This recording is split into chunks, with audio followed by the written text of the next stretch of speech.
1,00,000 మంది శివభక్తులతో కలిసి మహారుద్రాక్ష పూజలో పాల్గొనండి. వెంటనే కాల్ చేసి మీ పేరును నమోదు చేసుకోండి. నమస్తే, welcome back to Suman TV. Present మనతో పాటు ఉన్నారు TEDx speaker, legendary award winner in real estate, realtor oxygen founder and CEO doctor Nandi Rameshwar Rao గారు. నమస్తే సార్. నమస్తే అమ్మ. సార్, ఒకసారి మనం యంగ్ జనరేషన్ గురించి మాట్లాడుకుంటే, యంగానే కాదులేండి, ఇల్లు అనేది ప్రతి ఒక్కరి కళ. ఇల్లు కొనుక్కోవాలని ఎవరైనా అనుకుంటారు. కొంతమంది ఉద్యోగం స్టార్టింగ్ లోనే ప్లాన్ చేసుకుంటారు, కొంతమంది రిటైర్ అయినప్పుడు కూడా ప్లాన్ చేసుకున్న వాళ్ళు మనం చాలా మందిని చూస్తున్నాం. అయితే ఇక్కడ ఏంటంటే చాలా మంది ఇప్పుడు ఇల్లు అన్నగానే ఫస్ట్ లోన్కి వెళ్ళిపోతారు. లోన్ ఎంత వస్తుంది, ఆ లోన్ బట్టి ప్లాన్ చేసుకోవడం చూస్తూ ఉంటాము. అంటే ఇంకా శాలరీ వాళ్ళకి ఫిక్స్గా లేకపోయినా ఫ్యూచర్లో నాకు ఇంకా మంచి శాలరీ వస్తుంది కదా, నేను కట్టేసుకోవచ్చు, ఈఎంఐ క్లియర్ చేసుకోగలుగుతాను అన్న ఆలోచనతో చాలా మంది స్టెప్ వేయడం జరుగుతుంది. అంటే ఫ్యూచర్లో వచ్చే ఆదాయం పైన ఆధారపడి ఈ ఇల్లులు కట్టుకోవడం అనేది ఎంతవరకు కరెక్ట్ అంటారు? దీనివల్ల వచ్చేటటువంటి నష్టాలు కానీ లాభాలు కానీ ఇవన్నీ ఎలా ఉంటాయి ఒకసారి? ఇప్పుడు ఈ లైఫ్ ప్లానింగ్ అనేది చాలా కష్టమైపోతుంది. కొన్ని విషయాలు పక్కన షుగర్ క్యాండీ, షుగర్ బేబీ ఏవో వస్తున్నాయి, అవి లేటెస్ట్. అది రాకుండా మా చిన్నప్పుడు లేదా మీ చిన్నప్పుడు అమ్మ నాన్న పెళ్లి చేసుకుంటే మడంచి తాళి కట్టించుకున్నారు. ఈయనకి తాళిగట్టాడు, మీరు తాళిగట్టి. ఇప్పుడు అలా లేదు. నేను dating, chatting, coliving, 1 year practice, OYO rooms చాలా వచ్చేసాయి. వెంకటేశ్వర సౌందర్య గారి సినిమా వచ్చింది, ప్రేమిస్తున్నారా, అందులో కూడా 1 year నేను ట్రై చేస్తాను, అగ్రిమెంట్. ఇవన్నీ బాగుపడే లక్షణాలు కాదు. ఒకటేంటంటే India is going and following towards western trend, America is following Indian trend. ఆడవాళ్ళు నీట్గా చీర కట్టుకుంటే ఆ వైట్ ఫ్లేవర్ ఎలా ఉంటుంది? మనం ఏం చేస్తాం? మిడ్డీలు, మ్యాక్సీలు, క్లబ్బులు, పబ్బులు. వాళ్ళు దేవుడి గుళ్ళు కట్టుకుంటారు, బాలాజీ గుడి, వినాయకుడి గుడి, సాయిబాబా గుడి. So there is a shift of fashion. ఒకటి మీరు అడిగింది, లైఫ్లో 2 రకాలు ఉంటాయండి. ఒకడు వాడంతలు వాడు బతికేవాడు, ఒకడు ఇంకొకటి కింద చేసేవాడు. సో జీతం కోసం పనిచేసేవాడు, జీవితం కోసం పనిచేసేవాడు వేరు ఉంటాయి గోల్. జీతం కోసం పనిచేసేవాడు అంటే మీకు కాదు, జనరల్ చెప్తాను, బాస్ గోల్ కోసం పనిచేస్తాడు. జీవితం కోసం నేనే నా కోసం పనిచేసుకుంటాను. రెండు దేర్ ఇస్ డిఫరెన్స్. ఇప్పుడు మీరు చూసుకుంటే హోటల్లో పెళ్ళైన కొత్తలో స్టార్టింగ్లో చూసి భార్యని ఇప్పుడు ఫ్యామిలీ ట్రిప్ అంటే హోటల్ తీసుకెళ్తాను, డిన్నర్కి వెళ్ళాను. ఎలాగైనా ఫస్ట్ ఏం చేస్తాడు సార్, మెనూకి రైట్ సైడ్ చూస్తాడు. మీరు చూడండి, గమనించండి. నేను కూడా చూసాను. I don't feel bad. కొత్తల్లో డబ్బులు లేనప్పుడు 1,000 రూపాయలు 2,000 శాలరీ వస్తే ఏమి ఆవిడకి ఏం తిండి, కానీ బయట ఏంటి భార్యకే తిండి సరిగి పెట్టలేడు వీడు, ఏం మనిషి అంటారు. ఆ ట్రెండ్ ఏంటి, స్లోగా లైఫ్ పెరుగుతున్న వాళ్ళు మారిపోతాం. అక్కడెక్కడైతే ఆ రైట్ సైడ్ చూడదు, బట్ ఎక్కువ కాలం చూసి ఎందుకు పనికిరావడం కింద మిగిలిపోతుంది. 1-2 years you have to change your lifestyle. If you cannot make your wife and your mother బ్యాలెన్స్గా చేస్తే అటు జీవితంలో బయట ఎక్కడా పనికిరాదు. రైట్, బ్యాలెన్స్ చేయకపోతే ఈ కెనాట్ సర్వైవ్. దినదిన గండం ఉంటుంది. ఎప్పుడు అమ్మ చెప్తుందో, ఎప్పుడు ఆవిడ చెప్తుందో, ఎప్పుడు లేపేస్తారో, ఎప్పుడు తరిమేస్తారో, ఎప్పుడు ఇదే టెన్షన్ ఉంటుంది. లైఫ్లో నేను చెప్పేది అంటే సేవింగ్ వేరు, షేవింగ్ వేరు. సేవ్ చేసినట్టు పైకి వస్తాడు, షేవ్ చేసినట్టు షేవ్ చేసుకుంటూనే ఉంటాడు రాను. అదే మీరు అడిగిన క్వశ్చన్, ఇల్లులు కొనుక్కోలేము. ఒకప్పుడు మేము చిన్నప్పుడు పుట్టినప్పుడు 1980s 70s ఫాదర్ అనేవాడు ఇంటికి ఫ్యామిలీ హెడ్ ఒక్కడే ఉండేవాడు. 10 మంది డెసిషన్ మేకర్ ఒకరే. ఎంత నీ తర్వాత మన వాళ్ళు కూడా ఎంత సమయం, నాన్న ముందు మాత్రం నాన్నగారు చెప్పండి అంటే కళ్ళు ఇలా తిప్పండి లేచిపోతుంది, భస్మం అయిపోతాడు. ఇప్పుడు క్వైట్ ఆపోజిట్ ఉంది. ఈడు తిప్పుతున్నాడు, వాళ్ళు కాదు, తండ్రి భయపడుతున్నాడు. సో అప్పుడు 60 సంవత్సరాలు 58 సంవత్సరాలు ఉండేది రిటైర్మెంట్. 57-58 పిఎఫ్ గ్రాట్యుటీ అప్లై చేసుకుని ఇల్లు కొనుక్కున్నాడు ఒకప్పుడు. ఇప్పుడు ఆ పరిస్థితి లేదు. ఎందుకంటే భార్య 1,00,000, ఆయన 2 లక్షలు సంపాదించి డబ్బులు వెనక్కి వేసుకుని 30-35 ఉన్న కొనుక్కుంటారు. It's a good sign.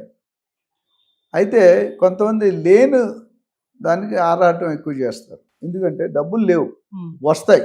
నేను ఫ్యూచర్లో జిఎం అయిపోతాను, సిఇఓ అయిపోతాను, లేకపోతే ఎండి అవుతాను అనుకొని అది అవుతాడో లేదో ఎవరికి తెలియదు. కానీ ఇప్పుడు లేకపోతే ముందుకు వస్తాయి కదా, ముందు ఖర్చు పెడతారు. Middle East, Dubai, Saudi Arabia, Punjabis, Kerala ఎక్కువ బయట కంట్రీస్కి వెళ్తారు. మీరు ఆర్మీకి, డిఫెన్స్ ఏరియా ఒకటి, బయట దుబాయ్ ఎక్కువ అర్నింగ్స్ వస్తాయి. అయితే ఫ్యామిలీలో ఒకడు వెళ్తాడు, మిగతా వాళ్ళందరూ కూర్చొని తింటారు. సపోజ్ ఒక అన్నయ్య ఉన్నాడు, నెలకి 10 లక్షలు సంపాదిస్తాడు. ఇప్పుడు 10 లక్షలు నెక్స్ట్ మంత్ వస్తాను, ఈ నెలలోనే 20 లక్షలు అప్పు చేసుకొని కూర్చొని మా అన్నయ్య కడతాడు. That is very danger. ఇండియాలో సేవింగ్ ఏమవుతుందంటే మనం ఖర్చు పెట్టుగా మిగిలింది సేవ్ చేస్తాం, బట్ రైట్ వేజ్ అది కాదు, ఆపోజిట్. నువ్వు సేవింగ్ కొంత పర్సంటేజ్ తీసేసి మిగిలిన దాంట్లో మటన్ బిర్యానీ కాకపోతే పచ్చడి మెతుకులు తిని ఉండడం బెటర్. ఎప్పటికీ నువ్వు సేఫ్గా ఉంటావు. ఇప్పుడు చాలామంది రివర్స్, ముందు ఏమొస్తుందో తెలియదు, నాకు గూగుల్లో వస్తుంది, నేను ఒక సుందర పిచ్చాయని అయిపోతాను, నేను సత్యానాడాలు అయిపోతాను, ఇంకేదో అయిపోతాను అంటే అది అనుకుంటే అవ్వు. దానికి కృషి ఉండాలి, ఎఫర్ట్స్ ఉండాలి. హార్డ్ ఎఫర్ట్స్ నెవర్ ఫెయిల్ అని చెప్తాను. ఇక్కడ ఇప్పుడు ప్రస్తుత పరిస్థితులు ఏంటంటే ఇల్లు కొనుక్కోవడం ఒకప్పుడు ఉండడానికి నివసించేది, ఇప్పుడు ప్యాషన్, స్టేటస్ ఇప్పుడు లగ్జరీ. ఇప్పుడు సెకండ్ అవార్డ్ క్లబ్ ఉంది. నేను ఫస్ట్ ఆ క్లబ్కి ఎవరో గెస్ట్ వెళ్ళాను, ఒక కార్యకర్త వెళ్ళి ఐ లైక్ దట్ అంబియన్స్, నేను వెళ్దామంటే 30 సంవత్సరాలు వెయిటింగ్ లిస్ట్ అన్నాడు. నేను అప్లై చేసినప్పుడు 15,000, నాకు వచ్చినప్పుడు 15 లక్షలు అయింది. వాళ్ళ రేట్లు ఎందుకంటే డిస్కరేజ్ చేయడానికి. సో ఇక్కడ కూడా ఇల్లు కట్టుకునేవాడు మాత్రం ప్లానింగ్తో కట్టుకోండి. ఈఎంఐలు వస్తాయి, నాకు బ్యాంక్ లోన్ ఎలిజిబిలిటీ ఉంటుంది, ఆల్రెడీ కార్ లోను, గోల్డ్ లోను, పర్సనల్ లోన్ ఉంటుంది. ఇవి కాకుండా ఆ లెక్కలో పెట్టుకోడు, ఇల్లు కొనేస్తాడు. ప్లానింగ్ ఉండదు, సరే ప్రాపర్ ప్లానింగ్ ఉండదు. ప్లానింగ్లో అయితే మనం బేస్ రేట్ వేస్తున్నాడు 10,000 స్క్వేర్ ఫీట్ అంటాడు, కానీ దాని తర్వాత 58th ఫ్లోర్కి అయితే డబల్ అయిపోతుంది, 10,000 కాస్త 20,000 పడుతుంది స్క్వేర్. ఎందుకంటే ప్రతి ఫ్లోర్కి స్క్వేర్ ఫీట్ 100-200 రూపాయలు పెరుగుతుంటుంది. రెండోది లోన్ ఎంత వస్తుంది అనుకుంటాడు, రాదు. మూడోది ఆల్రెడీ జనరల్ స్ట్రాటజీ అంటే 1,00,000 రూపాయలు శాలరీ వస్తే 40% కంటే ఎక్కువ ఉండకూడదు ఈఎంఐ. అయితే నువ్వు రోడ్డు పడతావు, నా గరక నా ఘాటుగా. ఈఎంఐ అన్నారు కాబట్టి కొన్ని క్వశ్చన్ అడుగుతాను సార్. చాలా మంది ఏంటంటే ఈఎంఐ ఆప్షన్కి వెళ్ళిపోయి, అంటే ఒకసారి కట్టాల్సిన అవసరం లేదు కదా, మెల్లగా కట్టుకుందాం అని చెప్పేసి వచ్చిన శాలరీలో సగం జీతం వరకు ఈఎంఐలకే వెళ్ళిపోతున్నాయి. సగం కాదు, 70-80% 70-80%. మరి అంటే అది డెసిషన్ ఎలా తీసుకుంటున్నారు అంటే అవగాహన లేక. అలాంటి విషయాలు కాబట్టి మనం డీటెయిల్గా నాకు 1-2 అని చెప్తే I will tell the plan, how to live, how much to save, how much to spend, how much to EMI, how much to చేసి. ఎందుకంటే ఏమవుతుందంటే వాళ్ళ ప్లానింగ్లో అసలు నేను ఎంత కడుతున్నాను ఇంట్రెస్ట్ అనేది చాలా మంది తెలియదు. ఫస్ట్ సపోజ్ మీరు 30 సంవత్సరాలు లోన్ తీసుకు, ఫస్ట్ 10-15 సంవత్సరాలు ఓన్లీ ఇంట్రెస్ట్ కడతారు, ప్రిన్సిపల్ క్లియర్ కాదు, ప్రిన్సిపల్ అమౌంట్ అలాగే ఉంటుంది. తర్వాత నుండి కొద్దిగా ప్రిన్సిపల్, కొద్దిగా interest.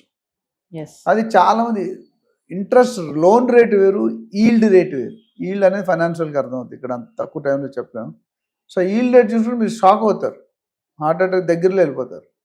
So you should understand how much the bank is, especially corporate banks, private banks ఇంకా ఎక్కువ ఉంటాయి, గవర్నమెంట్ బ్యాంక్స్ కొంతవరకు మేలు. అది తెలుసుకోకుండా ఎవరో చెప్పారు ఈడ అర్హత 1 crore ఉంటుంది, కానీ 2 కోట్ల ఆవిడకి నచ్చుతుంది, ఆవిడ ఒక కోరిక తీర్చడానికి జీవితం తిరుగుతుంది. అప్పుడు ఇల్లు కొనొద్దు, మనకు వద్దు, అగ్గిపెట్టిలో ఉన్నాయి బెడ్రూమ్ అని, ఆ జీవితం అది భయపడి 2 కోట్లు ఉంటాడు. ఆవిడ కట్టలేడు, ఉండలేడు, ఈఎంఐ కట్టాలి, రెంట్ కట్టాలి, ఆడ ఏదైనా ప్రాజెక్ట్ డిలే చేస్తే ఇంకా నరకం. So proper planning is very important when you purchase house India or abroad. ఇంకొకటి సార్, అంటే ఈఎంఐ పెట్టి ఎవరైతే ఇల్లు కొనుక్కుంటారో ఉద్యోగంలో ఉన్నప్పుడు కొంటారు, వీళ్ళు ఉద్యోగం అయిపోయి వాళ్ళు రిటైర్ అయిపోయా కూడా ఈఎంఐ కడుతూనే ఉంటారు ఇంకా చాలా మంది. అది ఇంకా దారుణం. ఎందుకంటే జనరల్గా ఈ లోన్ ఇవ్వడు బ్యాంక్ వాడు నీ జాబ్ ఉన్నంత వరకు ఇస్తాడే. ఇప్పుడు నీకు 35 years అనుకోండి, ఇంకో 25 years మ్యాక్సిమం, తర్వాత ఇవ్వడు. ఈ 25 years ప్రకారం ఇన్స్టాల్మెంట్ టాలీ చేస్తాడు. ఎవడైనా మధ్యలో డిలే అయ్యి కట్టలేకపోతే అది బర్డెన్ అవుతుంది. అప్పుడు కొడుకునో కూతురునో అల్లుడినో ఎవరినో యాడ్ చేసుకోవాలి, అయితే దే విల్ పెనలైజ్. అందుకని బ్యాంక్ క్యాలిక్యులేట్ చేసుకుంటారు. సిబిల్ రేటింగ్ ఎలా ఉంది, సిబిల్ రేటింగ్ మనిషి క్యారెక్టర్లో, బ్యాంక్ ట్రాన్సాక్షన్లో నీ క్యారెక్టర్ ఎట్లా ఉన్న దాన్ని సిబిల్ అంటారు. నువ్వు ఎన్ని టైం డిఫాల్ట్ అయ్యి, ఎన్ని టైం పాజిటివ్ అయ్యి, దాన్ని బట్టి లోన్ ఇవ్వాలి. ఇప్పుడు లోన్ ఇవ్వడానికి కూడా చాలా కండిషన్లు పెరిగిపోయినాయి. అది ఎప్పుడైనా సపరేట్ ఒక వీడియో, ఇంతకుముందు పెట్టగానే ఇచ్చేయడం కాదు, అటు గోల్డ్ కానీ ఇటు హౌస్ లోన్ కానీ ఇవన్నీ కూడా చాలా పారామీటర్స్ ఆర్బీఐ తీసుకొచ్చింది, దాని మీద మాట్లాడు. సో ఎవరైనా దీని మీద ప్లానింగ్లో ఫెయిల్ అవుతున్నారో, అవగాహన లేదంటే they can meet somebody like మీకు చాలామంది అడ్వైజర్స్ ఉన్నారు, వాళ్ళు కలిస్తే మీ కెరియర్, మీ లైఫ్లో having a mentor is a short cut to success.